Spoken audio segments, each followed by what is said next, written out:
went to Palos Verdes High School and we were in the jazz band, but because I was a couple grades older, we were actually in separate jazz bands. So I knew who he was, but we weren't really friends.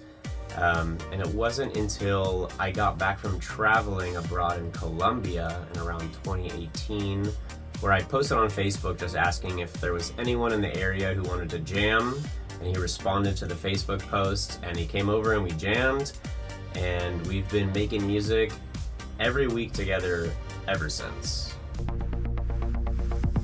We don't really have a formula. I'd say that every song was conceived pretty differently. For example, our track Hyperstimulated on the album, the melody really and lyrics just came to me during a car ride, and then I brought that to Paul, and we, he wrote chords around it, and then the song kind of came together that way.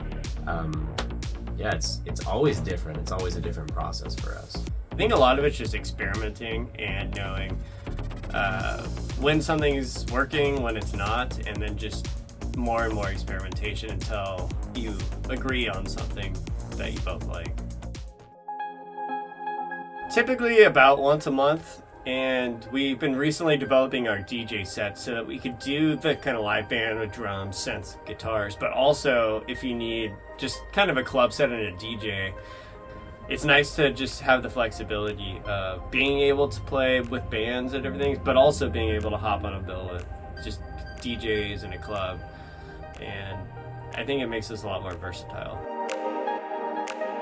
So the album Artificial Dreams is our take on the current world where we are so involved in social media, on the internet, watching movies and TV. We're living in an artificial world, and it's replacing a lot of our real life experiences.